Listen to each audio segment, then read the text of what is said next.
नमस्कार विद्यार्थी मित्रांनो, आज आपण प्रॉब्लेम सेट 1 सोडवणार आहोत। पहिलाच प्रश्न, सिलेक्ट दी करेक्ट अल्टरनेटिव्ह। प्रत्येक प्रश्नामध्ये आपल्याला 4 ऑप्शन दिलेले आहेत। करेक्ट ऑप्शन कोणता आहे तो आपल्याला निवडायचा आहे। पहिला प्रश्न, how many mid points does a segment have. सेगमेंटला किती मिड पॉइंट असतात? पहा, एक सेगमेंट काढला आपण, मिड पॉइंट एकच असणार आहे, only one. Option number a is correct answer. दूसरा प्रश्न, how many points are there in the intersection of two distinct lines. पहा, दोन वेगवेगळ्या लाईन किती पॉईंटमध्ये इंटरसेक्ट होतात?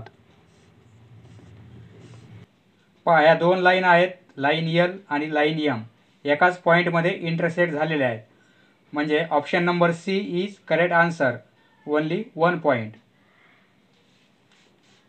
तिसरा प्रश्न, how many lines are determined by 3 distinct points. पहा, 3 वेगवेगळ्या पॉईंटमधून आपल्याला किती लाईन्स काढता येतात?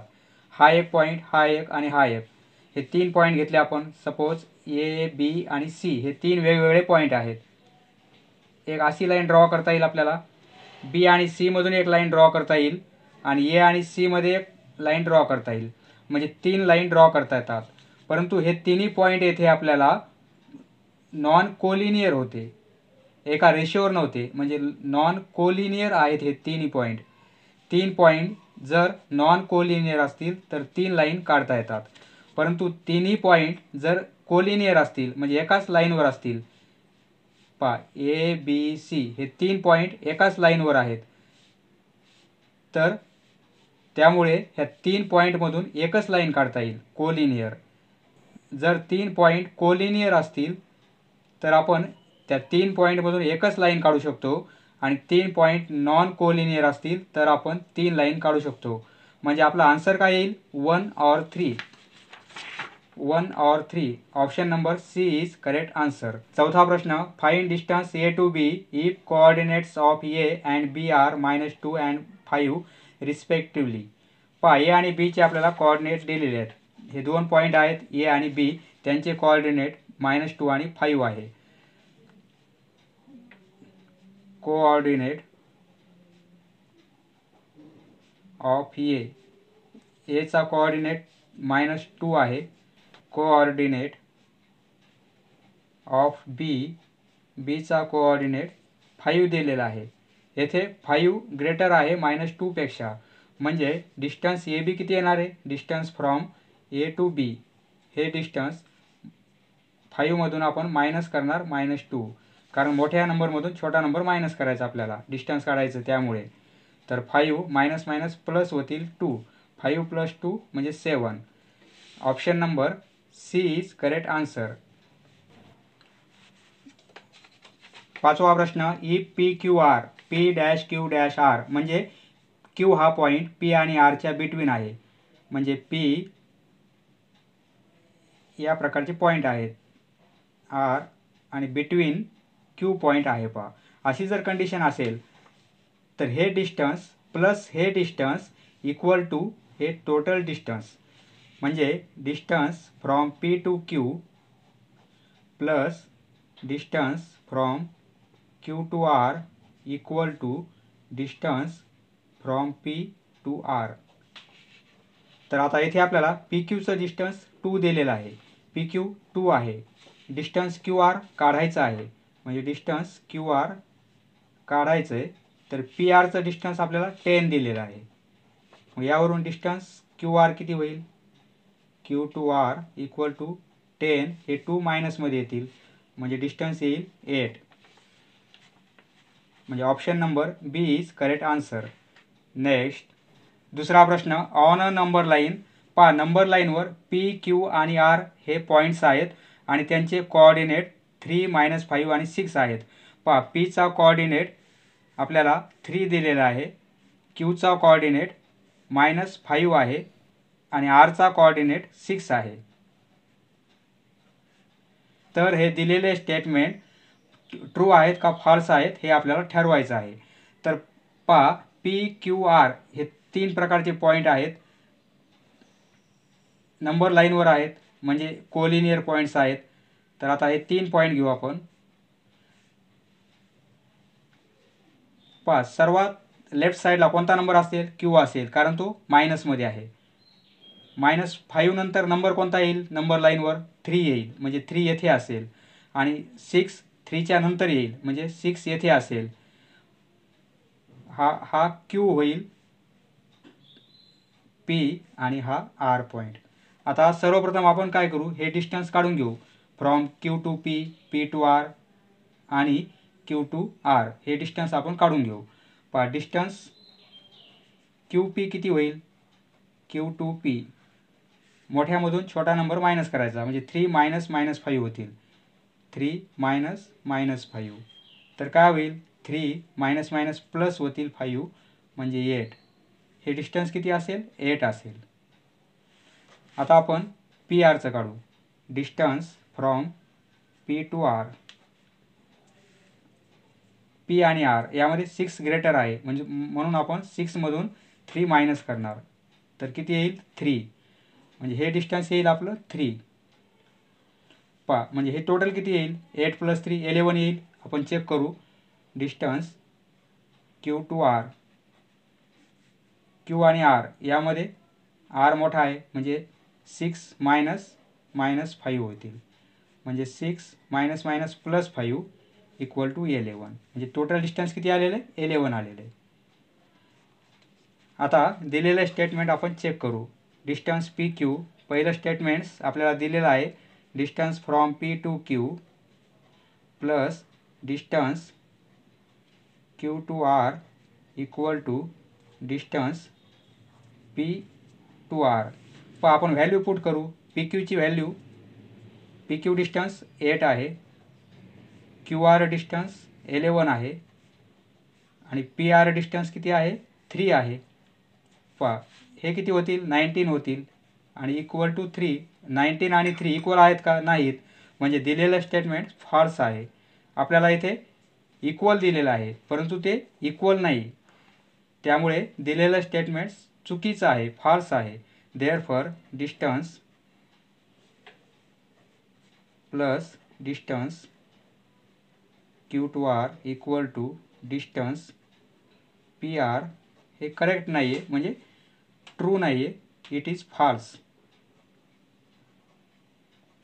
स्टेटमेंट. दुसरं स्टेटमेंट आपण चेक करू.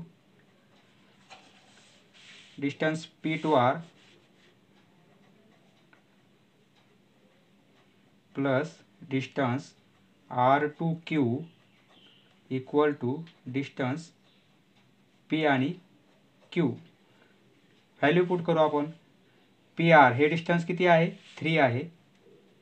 RQ हे डिस्टन्स म्हणजे QR 11 आहे आणि PQचं डिस्टन्स, PQचं 8 आहे. दोन्ही साईड जर इक्वल आल्या तर दिलेलं स्टेटमेंट आपलं ट्रू आहे. इक्वल येत नसतील तर फॉल्स आहे. 11 आणि 3 म्हणजे 14 होतील =8. परंतु हे इक्वल नाही, त्यामुळे आपण नॉट इक्वल. 14 इक्वल नाहीत 8ला, त्यामुळे दिलेलं स्टेटमेंट इक्वल दिलेलं आहे, परंतु आपण डिस्टन्स पुट केल्यानंतर इक्वल नाही, त्यामुळे हे दिलेलं स्टेटमेंट फॉल्स आहे. P to R plus distance R to Q = distance false.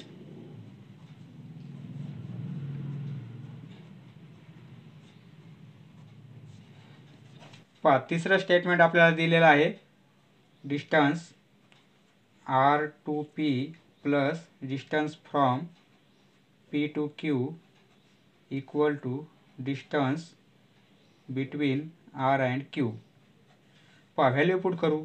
RP म्हणजे PR 3, PQ 8 आहे RQ 11 आहे. हे किती होतील? 11 होतील आणि हे 11, म्हणजे दोन्ही साईड आपला इक्वल आहेत, म्हणजे दिलेलं स्टेटमेंट आपलं ट्रू आहे. Therefore distance P to Q = distance RQ true. हे ट्रू आहे statements. Fourth statement, distance from P to Q minus करायचं आहे डिस्टन्स आपल्याला P टू R, तर equal to distance Q to R. पहा PQ हे डिस्टन्स 8 आहे मायनस PR हे डिस्टन्स 3 आहे इक्वल टू QR हे डिस्टन्स 11 आहे. पहा 8 मधून 3 गेले तर 5 राहतील इक्वल टू 11, परंतु हे चुकीचं आहे. 5 इक्वल टू 11 नॉट इक्वल आहे, त्यामुळे दिलेलं स्टेटमेंट्स आपल्याला फॉल्स आहे. देअरफॉर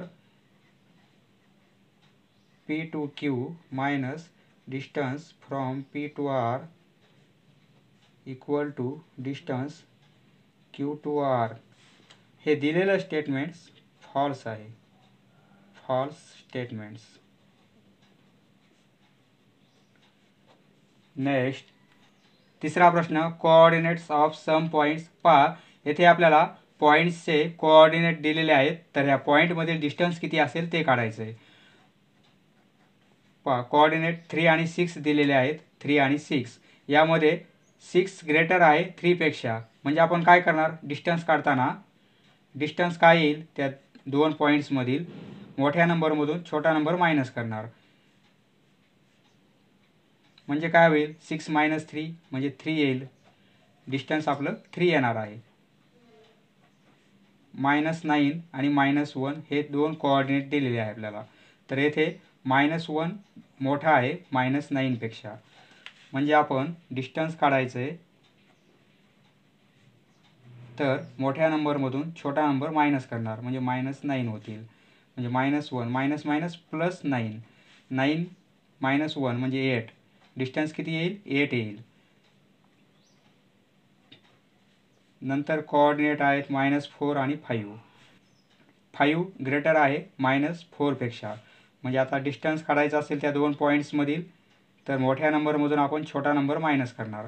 मोठा नंबर 5 आहे, मायनस करणार, म्हणून मायनस साईन, आणि या कोऑर्डिनेटलाच मायनस साईन आहे, त्यामुळे इथे ब्रॅकेट येणार आहे. 5 आणि मायनस प्लस होतील 4, म्हणजे डिस्टन्स येईल 9. पहा चौथ्या प्रश्नामध्ये कोऑर्डिनेट आपल्याला x दिलेला आहे 1 आणि दुसरा दिलेला आहे -2. पहा एक x आहे, एक -2 आहे. आता येथे आपल्याला माहीत नाही x हा -2 पेक्षा ग्रेटर आहे का -2 पेक्षा लेस आहे, हे माहीत नाही आपल्याला. मग आपण दोन्ही कंडिशनने काढू. पहा एकतर x ग्रेटर असेल -2 पेक्षा, ही एक कंडिशन होईल, किंवा x लेस असेल -2 पेक्षा, ही पण कंडिशन होईल, किंवा x ची व्हॅल्यू 0 असेल, ही पण कंडिशन होईल. तर आता x ग्रेटर असताना डिस्टन्स काय येणार आहे, डिस्टन्स दोन नंबर असतील तर आपल्याला ठरवता आलं असतं कोणता लहान कोणता मोठा, परंतु x आहे त्यामुळे आपण दोन्ही तिन्ही कंडिशनला चेक करू. डिस्टन्स किती येते काढू आपण. पहा इथे x ग्रेटर आहे, म्हणजे मोठ्या नंबरमधून छोटा नंबर मायनस करायचा आहे, तर -2 होतील, म्हणजे x मायनस प्लस होईल आणि 2, म्हणजे डिस्टन्स हे येईल जर x ग्रेटर असेल तर. आता x लहान आहे इथे, म्हणजे डिस्टन्स काय येईल, देन डिस्टन्स इक्वल टू, आता मोठा -2 होईल, म्हणजे -2 मधून आपल्याला x मायनस करावे लागेल, म्हणजे डिस्टन्स हेच येईल. पहा x ची किंमत 0 असेल आणि दुसरा कोऑर्डिनेट आपला -2 आहे, आणि 0 आणि -2 यामध्ये ग्रेटर काय आहे, 0 ग्रेटर आहे, म्हणजे मग त्यावेळी डिस्टन्स काय येईल, डिस्टन्स जर x ची किंमत 0 असेल तर दुसरा कोऑर्डिनेट -2 आहे, म्हणजे -2 0 पेक्षा लहान आहे, म्हणजे 0 मोठा होईल, त्यामधून -2 आपल्याला मायनस करावे लागेल, म्हणजे काय होईल, 0 मायनस प्लस 2 होईल, म्हणजे 2. म्हणजे डिस्टन्स एक तर हे येईल, किंवा हे येईल, किंवा हे येईल. नेक्स्ट x + 3 हा एक कोऑर्डिनेट आहे, आणि दुसरा आहे x - 3. पहा x + 3 आहे, म्हणजे x मध्ये व्हॅल्यू प्लस होते आणि येथे x मध्ये व्हॅल्यू मायनस होते. सेम व्हॅल्यू एका ठिकाणी प्लस होत आहे आणि एका ठिकाणी मायनस होत आहे, म्हणजे हा नंबर ग्रेटर असेल आणि हा नंबर स्मॉलर असेल. Hair x + 3 is greater than x - 3. मग आता डिस्टन्स काढायचं आहे आपल्याला. तर आपण काय करणार, मोठ्या नंबरमधून छोटा नंबर मायनस करणार. x+3 हा ग्रेटर आहे, यामधून मायनस करणार आपण, म्हणून मायनस साईन आणि हे पूर्ण ब्रॅकेटमध्ये लिहू. तर काय होईल, x+3 मायनसने मल्टिप्लाय करून घेऊ, म्हणजे -x होतील, मायनस मायनस +3 होतील. पहा येथे x प्लस आहे, x मायनस आहे, कॅन्सल होईल. 3 आणि 3 म्हणजे 6. डिस्टन्स किती येईल आपलं, 6.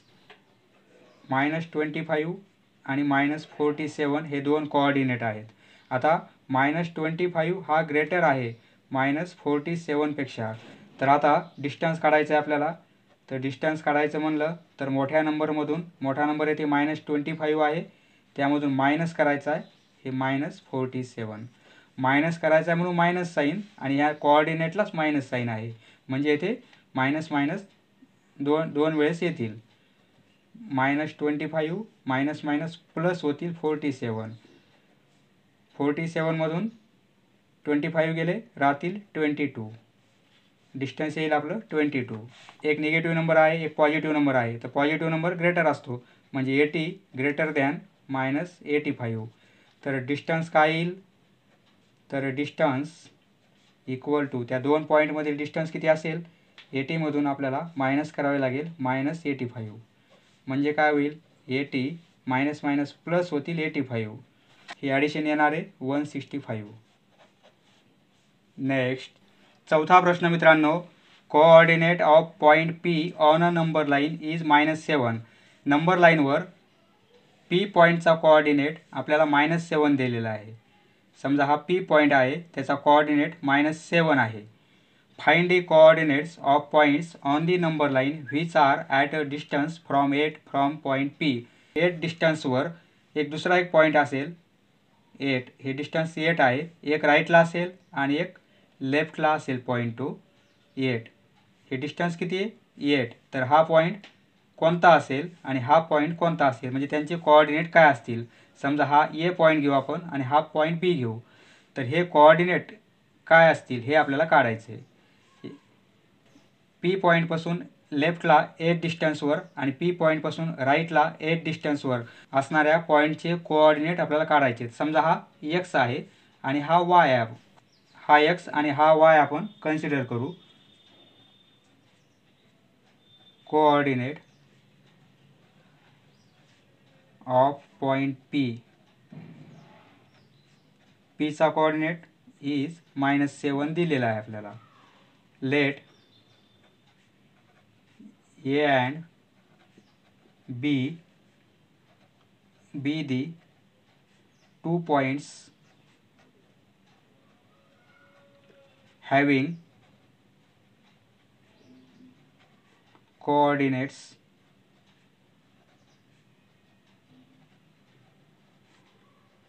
x and y away from point P at distance 8. x आहे कोऑर्डिनेट आणि y आहे. हा x कोऑर्डिनेट -7च्या लेफ्टला आहे, लेफ्टला असल्यामुळे हा लेस होणार आहे, म्हणजे x लेस होईल -7 पेक्षा. आणि हा y कोऑर्डिनेट -7च्या राईट साईडला आहे, म्हणजे नंबर लाईनवर राईट साईडचा नंबर ग्रेटर असतो, म्हणजे येथे काय होईल, y ग्रेटर होईल -7 पेक्षा. हे डिस्टन्स काढू आपण, A P. Distance A to P, distance किती दिलेला आपल्याला, 8 आहे. आणि येथे कोऑर्डिनेट, एचा कोऑर्डिनेट x आहे, पीचा -7 आहे. दोन्हीमध्ये आता येथे आपल्याला -7 ग्रेटर आहे, म्हणजे ग्रेटर नंबरमधून आपण हा स्मॉल नंबर मायनस करू. ए पी हे डिस्टन्स आपल्याला 8 दिलेलं आहे, म्हणजे -7 - x, म्हणजे काय होईल, हे -7 या साईडला आले तर प्लस होतील -x, म्हणजे xची व्हॅल्यू किती येईल, x इक्वल टू -15. म्हणजे हा नंबर किती असेल, हा कोऑर्डिनेट -15 असेल. त्याप्रमाणे आता y ग्रेटर आहे, मग डिस्टन्स आपल्याला हे काढायचे, distance P to B. Distance P to B किंवा B टू P किती येणार आहे? येथे ग्रेटर नंबर y आहे, मायनस करणार आपण स्मॉल नंबर -7. PB हे डिस्टन्स 8 आहे, y मायनस मायनस प्लस 7 होतील. यावरून y ची व्हॅल्यू काय येईल? 8 - 7 होईल. Therefore y equal to 1. म्हणजे हा कोऑर्डिनेट किती असेल? 1 असेल. Therefore, the coordinates of points are -15 and 1. Next, पाचवा प्रश्न. Answer the following questions. पहा, पहिला प्रश्न A-B-C म्हणजे आपल्याला येथे काय दिलेलं आहे? A-B-C म्हणजे B हा पॉईंट A आणि C च्या बिटवीन आहे. म्हणजे B पॉईंट A आणि C च्या बिटवीन आहे. जर बिटवीननेस दिला असेल तर काय होईल पहा? A टू B हे डिस्टन्स प्लस हे डिस्टन्स इक्वल टू हे टोटल डिस्टन्स. म्हणजे येथे काय होईल? Distance from A to B plus distance from B to C equal to हे distance from A to C. पहा, येथे AC ची व्हॅल्यू आपल्याला 17 दिलेली आहे, ही 17 आहे. BC ची व्हॅल्यू 6.5 आहे. तर AB ची व्हॅल्यू काढायची आहे. Distance from A to B हे डिस्टन्स किती काढायचं आहे? काढता येईल आपल्याला. Distance A to B equal to 17 मधून मायनस होतील 6.5, तर 10.5. नंतर आपल्याला P'Q', तर येथे काय होईल? PQ distance P to Q plus distance from Q to R equal to distance P to R. हे डिस्टन्स प्लस हे डिस्टन्स इक्वल टू हे total distance P to R. आपण व्हॅल्यू पुट करू. PQ 3.4 आहे, QR 5.7 आहे. तर हे distance आपल्याला काढायचं आहे, डिस्टन्स PR. हे किती होतील? 5 + 3 8 9.1 9.1 equal to distance from P to R. म्हणजे distance from P to R किती येणार आहे? 9.1. समजले मित्रांनो? धन्यवाद. पुढचा व्हिडिओ पाहण्यासाठी चॅनल सबस्क्राईब करा. धन्यवाद.